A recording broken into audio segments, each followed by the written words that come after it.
Саламатсыңарбы балдар? Кыргыз тили сабагы башталды. Сабакка даяр болсок, анда көңүл коюп угабыз. Здравствуйте, ребята! У нас урок кыргызского языка. Все приготовились к уроку? Тогда слушаем внимательно. Саламатчылык. Кана балдар, дептериңерди ачып, бүгүнкү числону жазгыла. Открыли все тетради и записываем сегодняшнее число. 15 сентябрь, шейшемби. Дептерге жазабыз. 15 сентябрь, шейшемби. Кана балдар, өтүлгөн теманы эстеп көрөлү. Давайте вспомним, о чем мы говорили и проходили на прошлом уроке. Биз эмне жөнүндө өттүк элек? Өткөн сабакта кайсы сөздөрдү биз үйрөндүк? На прошлом уроке что мы с вами проходили и какие были слова? Вспоминаем. Кайсы сөздөр эле Биздин класс дейт туура. Игорь, 15 сентябрь, шейшемби. Класс жөнүндө сүйлөшкөнбүз, Руслан. Туура, дагы.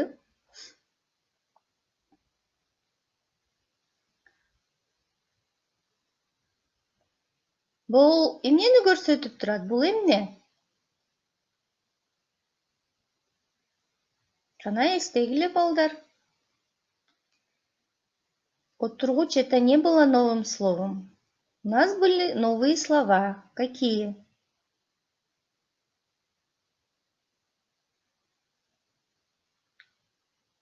Не повторили, значит, да, слова вы, ребята?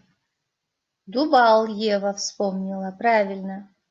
Дубал мы проходили с вами, что это стена. Маргарита молодец. Кимильгич, вешалка для одежды. Жарык мы проходили хорошо. Дагы. Сад. Каякта илинип турат? Где она висит именно? Каякта илинип турат? Төр. Кана ким айтат? Маргарита еще одно слово вспомнила. Сактайбыз, будем охранять, беречь. Туура, Ислам. Төр жагында. То есть на почетном месте, где всем все видно. Төр жагында. Молодцы. Вспомнили. Ребята, те слова, которые мы проходим на каждом уроке, их надо запоминать, учить. Кана балдар, анда бүгүнкү теманын аталышын билип алалы. Посмотрите внимательно на картинку и подумайте, о чем мы будем сегодня разговаривать. Кайсы темада сабак өтөбүз? Да, Ева, правильно, туура. Дагы София жооп берди. Айсезин жооп берди. Маргарита. Жакшы. Дагы ким айтат? Ойлондуңарбы? Билал. Туура жооп. Демек, балдар, бүгүнкү силер менен өтө турган темабыз, Жамиля, туура, биздин үй бүлө. Записываем тему. Наша семья. Биздин үй бүлө. Тему записываем. Жазгыла.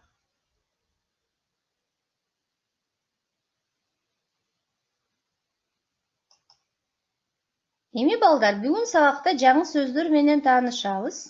Познакомимся с новыми словами. Үй бүлө жөнүндө классташтарыңа баяндап бере аласың. Вы можете рассказать про свою семью одноклассникам. И үй бүлөдө ынтымактуу болуу, бири-бирин сыйлоо жөнүндө тыянак чыгарабыз. Что в семье должны все жить дружно и помогать, уважать друг друга. Жаңы сөздөр. Новые слова, как всегда у нас новая лексика, да?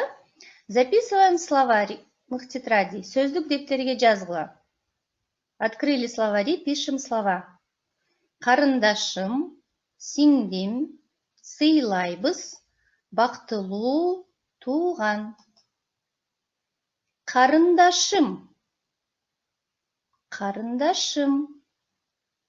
Это сестренка для мальчиков.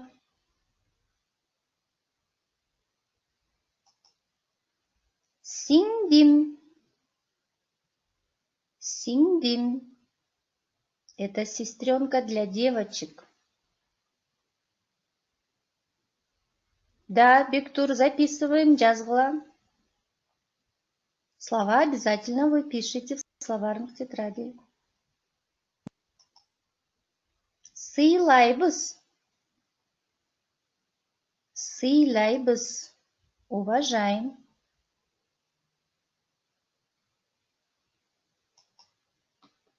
Бактылуу. Бактылуу. Счастливые.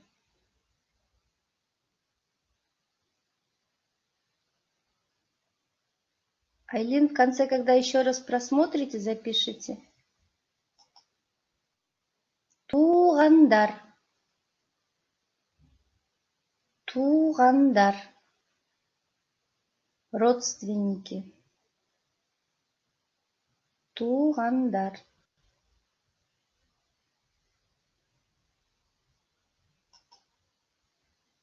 Эми балдар, бул сөздөр менен сөз айкаштарды туура окуйбуз.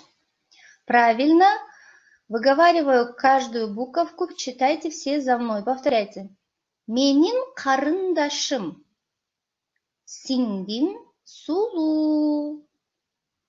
Эжени сыйлайбыз. Бактылуу үй бүлө. Биздин туғандар. Словосочетание можете не записывать. Мы сейчас предложение запишем. Менин карындашым моя сестренка.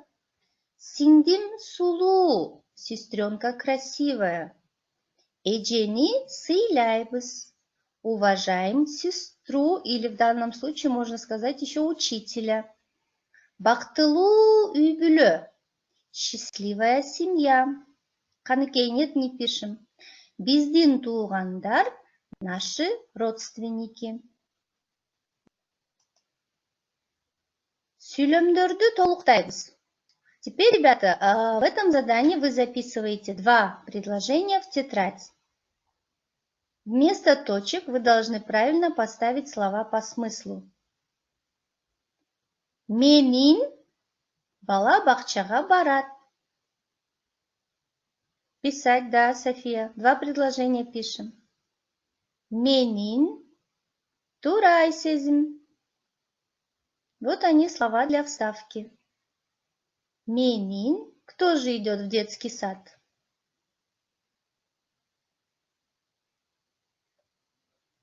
Подумали, ребята?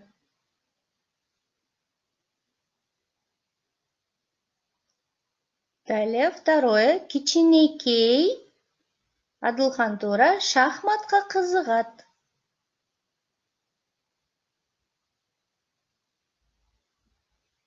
Маленький кто-то, да, здесь одно слово пропущено, интересуется шахматами.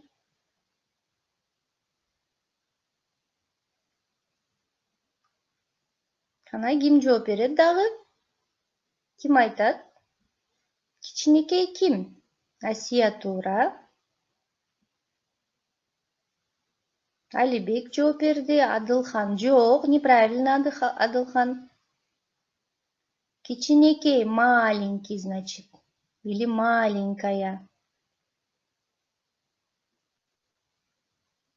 Адылхан, дептерге жаздыңбы? Кичинекей карындашым шахматка кызыгат. Тура, Маргарита.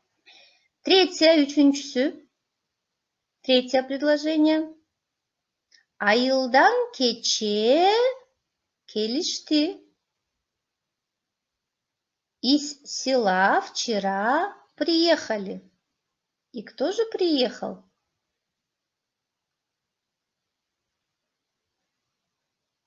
Тура, Маргарита. Дагы ким айтат? София жооп берди, жакшы. Дагы Асия, тура. Айтина, правильно. Только слово правильно пишем. Туғандар. Демек, айылдан кече туғандар келишти. Из села вчера приехали родственники. Султан Тура. И последнее, четвертое. Биздин үбүлү абдан. Асия, я же вначале сказала, что два предложения вы пишете. Маргарита ответила правильно на четвертый. Султан, здесь нету слова джакши. Внимательнее, ребята, я вам вот подсказку дала, какие слова вы вставляете. Биздин үбүлү абдан жок, Султан. Андай эмес, Айсезим Тура. Каныкей уже закончила, написала. Дагы ким? Тура Алыбек. София, правильно. Эрдем, Тура. Маргарита закончила, уже написала, да? Азаматсыңар кимдер бүтсө. Демек, биздин үй-бүлө абдан бактылуу. Наша семья очень счастливая. Абдан бактылуу. Азаматсыңар. Эми балдар, текст менен иштейбиз. Биздин үй-бүлө. Внимательно слушаем текст. Можете за мной повторять, читать этот текст, произносите правильно буквы Ü, Ö, Н. Далее будет задание по этому тексту, поэтому внимательно. Угауз. Актан. Бул биздин үй-бүлө. Биздин үй-бүлө чоң. Чоң атам, чоң апам, атам, апам, эжем, карындашым жана мен жашайбыз. Чоң атам жана чоң апам пенсионер. Атам айдоочу, апам дарыгер. Эжем 6 класста окуйт. Карындашым бала бакчага барат. Мен 3 класста окуйм. Биздин туугандар айылда жашашат. Бизге конокко келип турушат. Биз баарыбыз ынтымактуубуз жана бири-бирибизди сыйлайбыз. Биздин үй-бүлө абдан бактылуу. Слушаем теперь перевод текста. Наверное, в общих чертах поняли, о чем речь, да? Актан рассказывает про свою семью. Это наша семья. Наша семья большая. Дедушка, бабушка, папа, мама, сестра, сестренка и я. Дедушка и бабушка – пенсионеры. Папа – водитель или шофер, можно сказать. Мама – врач. Сестра учится в 6 классе. Сестренка ходит в детский сад. Я учусь в 3 классе. Наши родственники живут в селе. Они приезжают к нам в гости. Мы дружная семья и уважаем друг друга. Сыйляйбыз, да, новое слово. Наша семья очень счастливая. Вот такой вот текст. Теперь, ребята, по этому тексту сейчас я буду вам говорить предложение. Если это предложение правильное, вы говорите «тура». Правильно.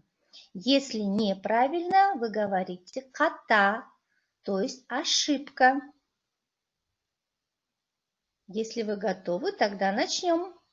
Первое. Актандын үй-бүлөсү кичинекей. Туурабы же катабы? Айсезим жооп берди. Жакшы. Дагы ким айтат? Туура, Русланы. Дагы ким айтат? Актандын үй-бүлөсү кичинекей. Ева. Правильный ответ. Дагы. Остальные ребята. Семетей, Мунис. Почему не отвечаем? София. Тура. Анастасия. Туура. Бектур, туура жооп. Туура. Демек, актандын үй-бүлөсү кичинекей. Это ката, неправильно. Дальше. Второе. Актандын эжеси бар. У Актана есть сестра. Туурабы же катабы? Руслан жооп берди, Улукбек жооп берди, Маргарита. Султан туура эмес, Асия жооп берди. Жакшы, дагы Ева, Билал, Анастасия. Демек, Айдеми, туура, Алыбек, Асия, правильно. У Актана есть сестра. Третий вопрос. Чоң атасы айдоочу болуп иштейт. Руслан, азаматсың, биринчилерден болуп жооп берип атат. Айсезим, туура. Дагы ким айтат? Султан. Маргарита, разве? Нет, неправильный ответ. Мадина. Жок, Айдеми, туура эмес. Ката. Это ошибка. У дедушка же пенсионер, он не водитель. Ката, демек. Правильно. Слушаем далее. Четвертое предложение. Актандын апасы мугалим. Алыбек жооп берди. Жакшы, дагы ким айтат? Руслан, Билал жооп беришти. Арина Белова, правильно. Асия. Жок, Айлин. Неправильно считаешь. Мама Актана. Кем она была? Разве учительницей? Нет, неправильно. Она была врачом. Ката. Это ошибка. Тура, Султан, врач. Пятое предложение. Актан 3-чү класста окуйт. Туурабы, балдар? Каныкей жооп берди. Сильвестр, Анастасия, правильно. Айсезим. Арина, Амалия. Айдеми, тура. Да, правильно, Ева. Актан учится в 3 классе, то есть ваш ровесник. И последнее предложение. Туугандары шаарда жашайт. Туугандары шаарда жашайт. Родственники живут в городе. Улукбек, туура жооп бердиң. Бектур, Асия жооп берди, дагы Айсезин. Азаматсыңар. Это ошибка. Родственники живут в селе у Актана. Молодцы, ребята. Азаматсыңар. Эми өзүңдүн үй-бүлөң жөнүндө классташтарыңа айтып бер дейт. Расскажи про свою семью своим одноклассникам. Ребята, давайте по одному предложению вы можете написать. Например, кто-то, может, про маму напишет, кем она работает, кто-то про папу или про дедушку чоң ата, или про брата. Пишите, мне отвечаете письменно, а в тетрадях напишите потом. Как ответ, отвечайте по одному предложению, да. Ова, Бектур. Мне пишите, чтобы я видела и прочитала ваш ответ. Строитель Асия будет куруучу. Султан, жакшы. Менин чоң атам мугалим дейт, Айсезим, жакшы. Дагы ким айтат үй-бүлөсү жөнүндө? Атаммы? Куруучу, Игорь. Хорошо, папа строитель. Дагы? Балдар бат-баттан жооп беребиз. Асия, эми туура болду. Куруучу, строитель. Асыл, можно. Жаз, дептериңе жазасыңбы?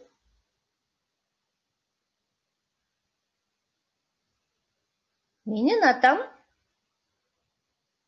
айдоочу го, Бектур атам милиционер дейт, жакшы. Дагы? Биздин үй-бүлө чоң жана ынтымактуу, Айсезим, жакшы. Атам, апам, миним бар дейт. Үй-бүлөдө 4 адам бар дейт. Каныкей Азамат. Атам директор дейт. Мама. Апам иштебейт болот, Асия. Мама не работает, апам иштебейт. Дагы? Семетей, сен мне жооп бербей атасың? Арлан, Алмаз, почему я вас не вижу, не слышу, почему не пишете? А там врач, где доктор, где дарыгер можно написать еще. Менен атам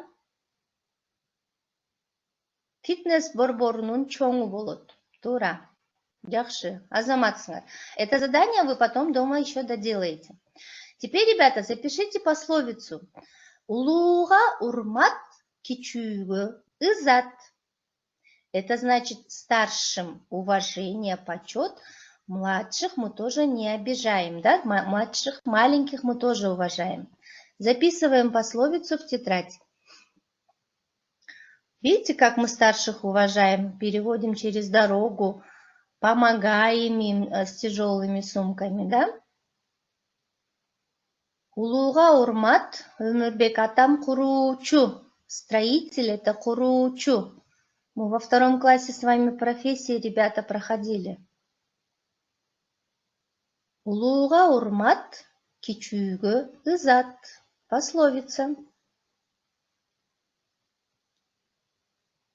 Младших мы не обижаем, правильно?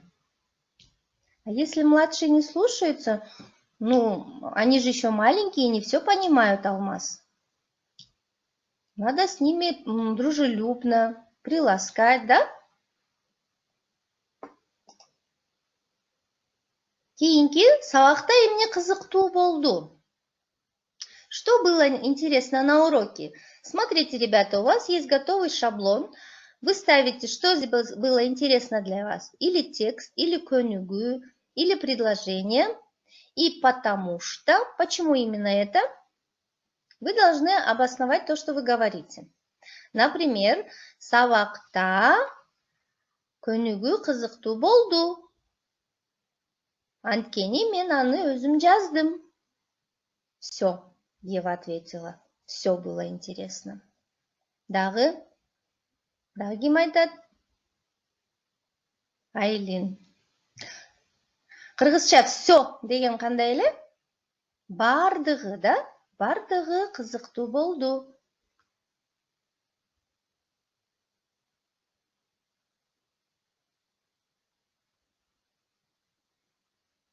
Сабакта мисалы текст кызыктуу болду. Бардыгы дейт. Макул, жакшы. Сабакта мага эмне жакты? Что мне понравилось в этом уроке? Мага, мне это понравилось, потому что... Алыбек, дагы вакыт бар үй ишиге. Анастасия, не спешите, я сейчас все скажу, домашнее задание.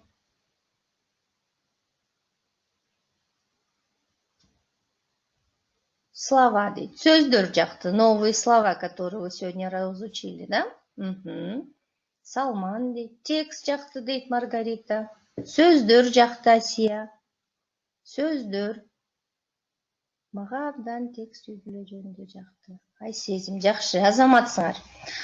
Демек, балдар, үйгө тапшырманы жазгыла. Записываем домашнее задание. 17 бет, 1 көнүгүү, текстти окугула. 2 көнүгүү, сүйлөмдү туура түзүп, дептерге жазгыла. На 17 страничке есть текст «Биздин үй-бүлө». Вы его дома несколько раз еще прочитаете. Далее вы выполните письменно 2 көнүгүү.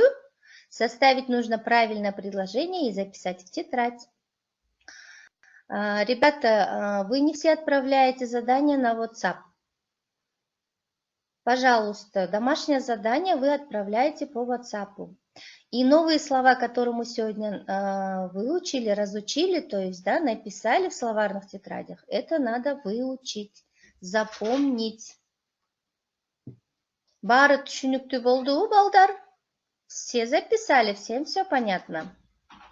Анда сабак ушуну менен бүттү. Саламатта болгула. Кийинки сабакка чейин көрүшкөнчө. Ооба, жаздыңар, азаматсыңар. Туура, жакшы балдар. Үй тапшырманы аткарып жөнөткүлө.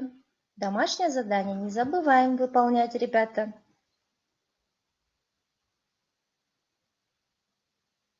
Рахмат, Айдеми.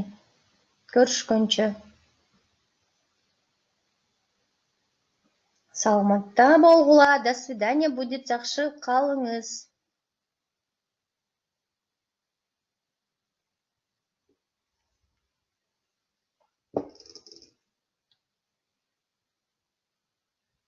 Жакшы калгыла.